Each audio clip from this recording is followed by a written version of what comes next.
All right. Yeah, this is another Lemino, Lenemo. I'll never get that right. The Legend of the Bermuda Triangle. This I've always been kind of weirdly obsessed with. Um, but again, it's one of them things where you, with anything like this, that anybody who does something on it has to disprove it, and you can just feel it's disingenuous, which doesn't mean it's not easy to disprove. Um, but yeah. And also another thing I want to say, flat Earth. I haven't done flat Earth in ages, but if anyone is actually a flat earther, you can contact me more direct, um, by my email or on Twitter. Although Twitter I don't check as much, but yeah, uh, email me if you believe in the flat Earth and you want to do an interview. So I want to start interviewing people and have interactions and that. And flat Earth is something. It won't be a fucking ridicule interview. I just want to talk to someone who genuinely believes, not someone who's like fucking around, basically. But anyway, yeah. So if you are a flat earther and you believe in that truly, message me on the either my email or Twitter or both, and I'll see it eventually. If you want to come on and do an interview. But anyway, the legend of the Bermuda Triangle. Let's go. Just let me know. LEMMiNO. Let me know. Dickhead. In 1950, an article was published in multiple American newspapers highlighting numerous unexplained disappearances between the coast of Florida and the island of Bermuda. The article details 5 separate incidents over the previous half-decade in which one boat, 9 planes, and some 135 civilians and crewmen vanished without a trace. It was the first time this particular region of the ocean was suspected of being abnormally prone to nautical vanishments. But as the author failed to provide a cause for this alleged abnormality, a provocative mystery was born. In 1952, a magazine specializing in the paranormal outlined the region of interest as a triangle between the US state of Florida as well as the 2 islands of Puerto Rico and Bermuda. If this triangular shape seems almost arbitrarily selected, it's because it was. The author makes no attempt to justify their selection of this shape. Once this idea of an enigmatic triangle had been thrust upon the world, its eventual name was inevitable. A 1964 issue of the American pulp fiction magazine Argosy featured a cover with the caption, "Lost in the Bermuda Triangle." The article inside covers many of the same vanishments as the previous 2, but with a severely embellished narrative, complete with fictitious quotes and alarming suppositions. Which is exactly what you'd expect from a magazine predominantly about fiction. Few would suppose a magazine with a sensational cover like this to supply them with a scientifically sound and comprehensively researched analysis. And why would you? Argosy was targeting a very specific crowd. Those who seek to be entertained by mysteries, not those who seek to understand them. The Bermuda Triangle is, and has always been, a mystery for mystery's sake. The very definition of a legend.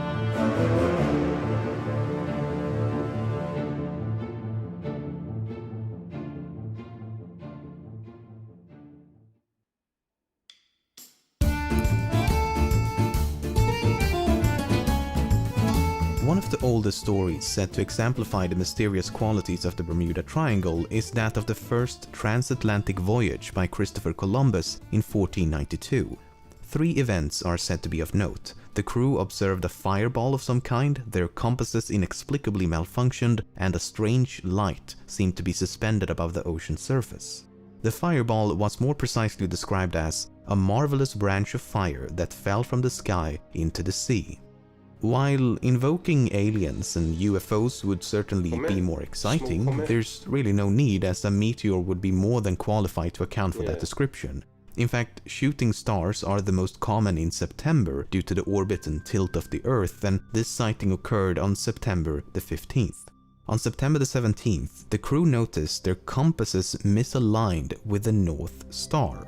This was certainly alarming at the time, but we've since learned that this is due to an effect known as magnetic declination. In short, the needle in a compass aligns with magnetic north while the North Star aligns with true north. More importantly, however, neither of these two events occurred anywhere near the Bermuda Triangle, but in the middle of the North Atlantic, a fact that many seem to conveniently disregard. However, the strange light was indeed sighted within the confines of the triangle. Columbus described the light as a small wax candle that rose and lifted up, but he also believed it to be an indication of land and never described it as inexplicable. In fact, mere hours after observing the light, a crewman first caught sight of the American continent, supporting Columbus's suspicion that the light emanated from a nearby landmass, perhaps a torch or bonfire by the indigenous population. As should be evident by now, this is all very mysterious, as long as you refrain from looking beneath the surface. 447-149, Jack! Tell me something. What the hell is happening here? It's flight number 19! 19 what? It's that training mission from the Naval Air Station at Fort Lauderdale! Who flies crates like these anymore? No one! These planes were reported missing in 1945. Flight 19, featured here in Close Encounters of the Third Kind, is possibly the most famous disappearance connected to the Bermuda Triangle. Some would argue it is the catalyst for the entire phenomenon. The story goes like this. On the 5th of December 1945, a squadron of 5 planes departed a naval air station in Fort Lauderdale, Florida. It was a routine navigation exercise that should not have posed a problem for these 14 experienced pilots and crewmen. Some 2 hours into the exercise, the squadron was supposed to be heading back when the pilot of the leading plane reported that he'd become disoriented as both his compasses were malfunctioning. Multiple stations maintained sporadic contact with Flight 19, attempting to determine their current location with little to no success. Communications between the 5 planes were also intercepted, and they could be heard arguing over directions and bearings. As the minutes passed, the signal between the towers and Flight 19 gradually weakened, and it became increasingly difficult to maintain a stable line of communication. Roughly 4 hours after takeoff, Navy personnel was able to approximate the flight's current location at some 200 kilometers north of their intended flight path. A flying boat with designation ST-49 was consequently dispatched to this location, but after a routine transmission, it inexplicably disappeared. 5 hours after takeoff, a final transmission was intercepted. It was simply a failed attempt by one plane to contact another, and Flight 19 was never seen or heard from again. It sure sounds mysterious, but I suspect the devil is not in the ocean, but in the details. The 5 planes were piloted by 4 students and 1 flight instructor named Charles Taylor. Upon departure, one of the students assumed the role of flight leader while Taylor merely acted as a supervisor. After turning north towards the island of Grand Bahama, Taylor believed the student to be guiding them in the wrong direction, so he assumed command of the flight. As you read the radio logs and testimonies by Navy personnel, it becomes evident that Taylor confused the islands in the Bahamas for the islands in the Florida Keys. He was heard saying, "Both my compasses are out and I am trying to find Fort Lauderdale, Florida. I am over land but it's broken. I'm sure I'm in the Keys, but I don't know how far down and I don't know how to get to Fort Lauderdale." In other words, he confused his actual position for this position. This may be hard to accept as Taylor was an experienced pilot, but then consider this. Taylor had previously been stationed as a flight instructor at the Naval Air Station in Miami, and training exercises launched from Miami took place over the Florida Keys. Prior to that, he'd been stationed at Key West in the Florida Keys. So it's entirely possible that Flight 19 was Taylor's first time flying this route over the Bahamas. Something that further supports this theory is that Taylor initially identified himself as MT-28, standing for Miami Torpedo Bomber 28. His correct ID was FT-28 for Fort Lauderdale. This growing confusion of what he knew from experience and what he saw outside his windows is likely why he came to distrust his instruments, as it's highly unlikely that both his compasses malfunctioned simultaneously. As Taylor thought he was in the Keys, he continued flying north in an attempt to reach land, but this had the opposite effect of taking them further out to sea. He was also disincentivized from turning west, as from Taylor's perspective, that would have taken them into the Gulf of Mexico. In reality, turning west would have saved their lives. Meanwhile, the weather was getting worse, the sun was setting, visibility was poor, and the sea grew increasingly violent. The logs reveal how truly desperate the situation became. At one point, Taylor informed his students, flying close formation, and when one plane drops to 10 gallons of gas, all planes will land together, suggesting that even in the event of a crash, they would remain as a group. He later continued, "I suggest we fly due east until we run out of gas. We have a better chance of being picked up close to shore." At this point, they're flying away from the coast, out towards the open ocean. Some of the last discernible messages reads, "Have to land on water unless landfall. We may have to ditch any minute." Then there's the flying boat ST-49. ST-49 was initially scheduled for a night navigation exercise when, upon getting a fix on the location of Flight 19, it was diverted into a search and rescue mission. After a routine departure transmission, it was never heard from again. But it was likely seen again. 23 minutes after ST-49 took off, a ship reported seeing a plane catch fire and explode upon impact with the ocean. The resulting inferno continued for several minutes, with flames rising some 30 meters above the ocean surface. Once the ship reached the location of the explosion, it found debris and a pool of oil, but no survivors. Yet another ship equipped with radar observed as a plane vanished from the screen at the exact same time the explosion was sighted. While an explosion is certainly surprising given that pre-flight checks revealed nothing of note, the plane had went aground due to a malfunctioning engine the day before. What exactly went aground entails is not elaborated upon, but it did warrant inspection of the plane's hull. Some Navy personnel immediately presumed the reported explosion was linked to the missing ST-49. Despite a systematic and week-long search involving tens of ships and hundreds of planes, nothing and no one was ever found. Though multiple planes and ships did report sightings of flares and various debris. All available evidence suggests that Flight 19 crashed into the ocean once they ran out of fuel, while ST-49 combusted and exploded, possibly due to a malfunctioning engine. The 6 planes and all 27 airmen aboard sank into the ocean, leaving no trace behind. But not... See, that's kind of crazy. Because you can see how a mystery and how it, like, intriguing it sounded of the planes going, but that makes sense. Because when it went up top, yeah, it makes sense that you're like, yeah, that's clearly what he did. He thought he was here and was going to hit land. Like, he just made wrong decision after wrong decision and led him out to sea. And then, yeah. But that is very, what's the chances that the planes disappear and the one that went to look for him did? That is very suspicious. But yeah, it makes sense what he said. This is why this mate is so good. Like, his documentaries are just the best, but let's go. Every incident can be so thoroughly explained.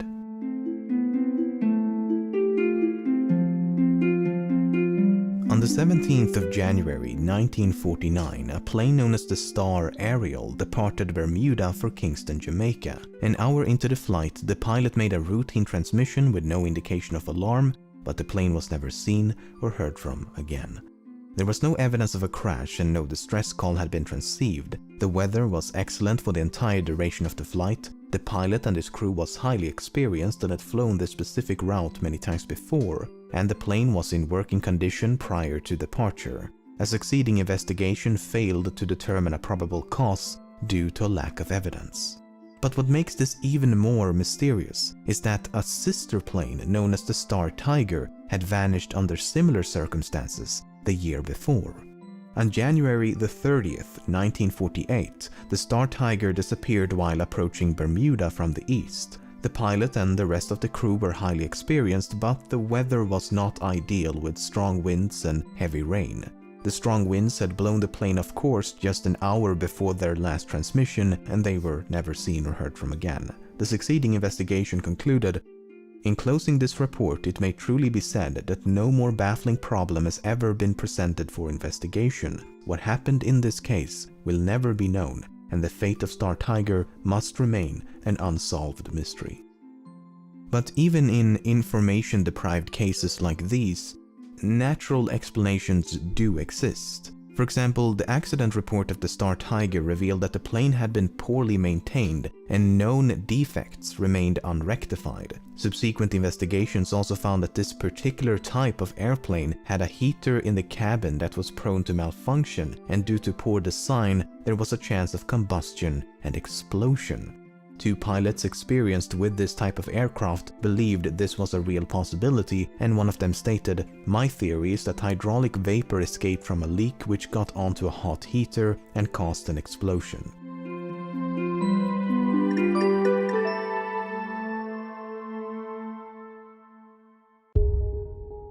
Perhaps one of the most mysterious incidents is that of the 5-masted sailing vessel Carol A. Deering. On January the 9th, 1921, the Deering departed the island of Barbados and set sail for Norfolk, Virginia. Less than 3 weeks later, the ship was sighted by a lightship near the coast of North Carolina, and the lightship's engineer took this photograph as she passed by. The person at the helm of the Deering hailed the lightship and used a megaphone to inform them that they had lost both their anchors. The ship then progressed up the coast towards Norfolk, but she never arrived. 2 days after the sighting by the lightship keepers, the Deering was located by the Coast Guard. The ship had run aground in an area known as the Diamond Shoals and appeared to have been abandoned. This was confirmed once the ship was boarded a few days later, and the ship's log, the crew's personal belongings, key navigational equipment, various documents, 2 lifeboats, as well as the ship's 2 anchors were found to be missing. Furthermore, the steering wheel and other equipment also appeared to have been intentionally destroyed with a sledgehammer. There was no sign of the 11 crewmen, and they have never been seen or heard from since. A few months later, a man named Christopher Columbus Gray discovered a message in a bottle not far from the wreckage, and it reads as follows: "Deering captured by oil-burning ship, something like a chaser. Taking off everything, handcuffing crew. Crew hiding all over ship, no chance of escape. Finder, please notify headquarters of Deering." The message was perceived to be genuine, and thus it was presumed that the crew of the Carol A. Deering had fallen victim to piracy. But then, a few months after that, handwriting experts proved that Gray himself had written the message and that the entire thing was a hoax. But Gray may not have been too far off, as there is evidence to suggest that a mutiny took place. The US State Department issued a statement at the time in which they wrote, "There is every suspicion of foul play." First of all, the person who hailed the lightship was not the captain. He was described by the lightship keeper as a red-headed man with a Scandinavian accent. So, me without a soul. While this description could not have been that of the captain, it was descriptive of the other crewmen, most of which were Danes, which of course only strengthens the possibility of mutiny. Secondly, later investigations found that the relationship between the captain and the crew was strenuous at best. Prior to departing Barbados, both the captain and the first mate spoke ill of each other, and the captain was concerned that the crew might turn on him. The first mate had also requested a ship of his own, and when this request was denied, he boasted that he would get the captain before they reached their destination. The first mate was subsequently arrested because of this, but was later bailed out by the captain himself, who forgave him for what he'd said. So there's plenty of evidence to suspect a mutiny. Nevertheless, this cannot fully explain why the ship was subsequently abandoned or why the crew disappeared so completely. But it gets even stranger. Soon after the Deering had passed the lightship, yet another vessel appeared. It was a large steamship painted black, roughly sailing in the wake of the Deering.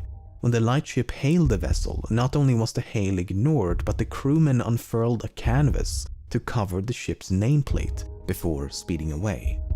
Some have speculated that this could have been the American steamship SS Hewitt that vanished around the same time, but unless further evidence can be unraveled, there is no way to know. So perhaps Gray was unintentionally correct. Perhaps the mysterious vessel was indeed a pirate ship chasing down the Deering. Or perhaps the crew conspired to commit mutiny. In either case, numerous elements are at best difficult to explain.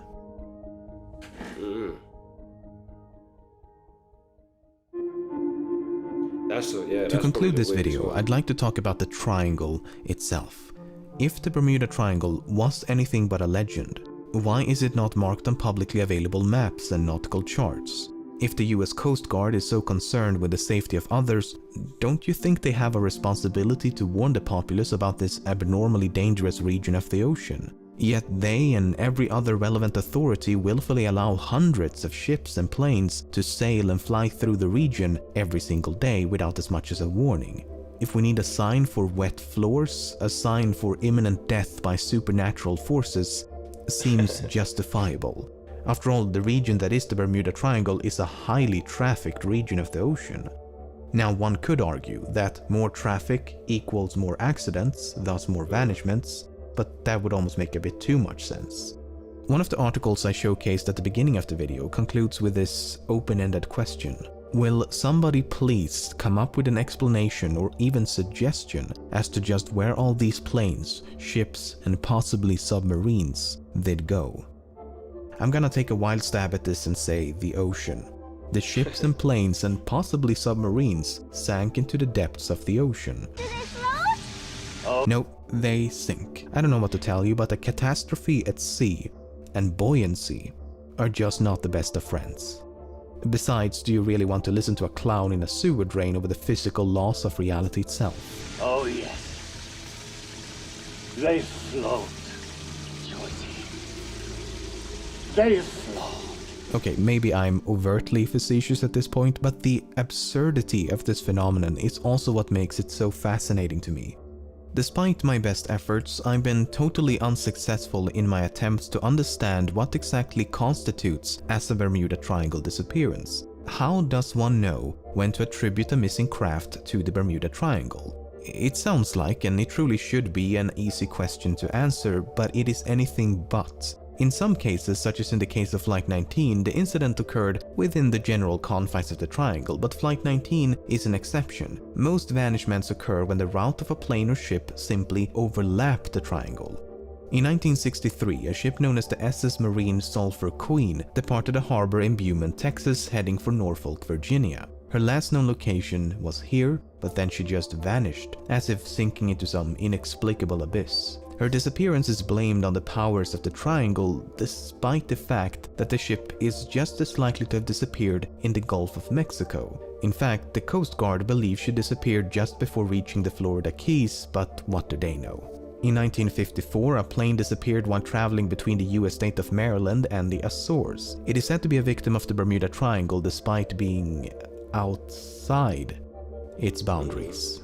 It's even more embarrassing in the case of the aforementioned Carol A. Deering, as she safely traversed the entire Bermuda Triangle, only to go all hocus pocus once she had cleared it. Proponents will often justify these inclusions by invoking arguments of adjacent regions. In other words, disappearances in close proximity of the triangle should be considered part of the triangle. Okay, but how far do these adjacent regions extend? Is the Gulf of Mexico an adjacent region? The Caribbean Sea, the coast of Brazil, the coast of Nova Scotia, the entire North Atlantic perhaps? If that's the case, why even bother with a triangle to begin with? Yeah. I've compiled a list of some 40 disappearances said to be connected to the Bermuda Triangle, and if they are all to be included, I think we need a bigger triangle. If anything, the true mystery behind the Bermuda Triangle is why people so adamantly insist upon it being mysterious. As far as I can tell, There is nothing uniquely conspicuous about this location as compared to the rest of the ocean. Ships and planes vanishing without a trace is unfortunately quite common and certainly not limited to a corner of the North Atlantic Ocean. The amount of vanishments in a given area is largely dependent on factors such as the amount of traffic, the frequency of adverse meteorological phenomena, and the presence of powerful oceanic currents. The Bermuda Triangle ticks all three boxes. There's a ton of traffic, it is frequently invaded by hurricanes and storms, and it is intersected by the Gulf Stream. But I have to say the most crucial flaw of this alleged enigma is the variation. The fundamental aspect of the Bermuda Triangle is that these incidents can somehow be correlated, yet each disappearance could not be more different. Some vanishments occur during a storm, some when the sky is clear, some when the sea is turbulent, some when the sea is calm, some during the day, some during the night. Probable causes include mechanical failure, explosions, human error, sabotage, fuel starvation, inexperience, piracy, mutiny, etc. Some ships and planes are brand new, some are many decades old, some are extremely large, some are tiny. Bodies, debris and wreckage can at times be recovered, other times it cannot. A distress signal is sometimes transceived, sometimes it is not. It involves every type of vessel and every type of aircraft. They can be traveling at any speed, in any direction, at any altitude, with any number of passengers for any amount of time, for any reason. Whatever this mysterious force is, it is certainly not selective about what, when, or how it strikes.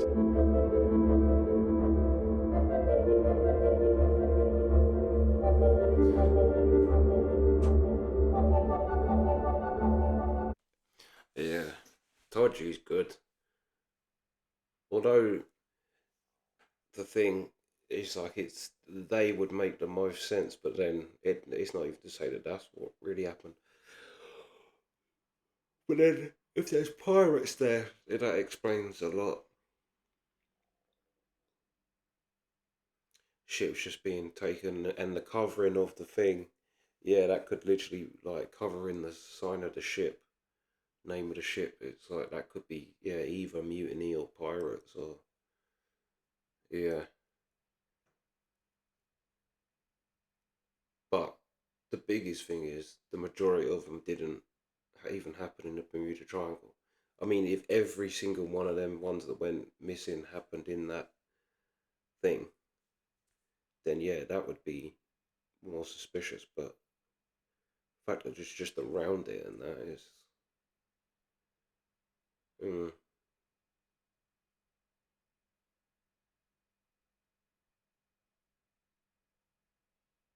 But yeah, anyway, that's the reaction. Sweet.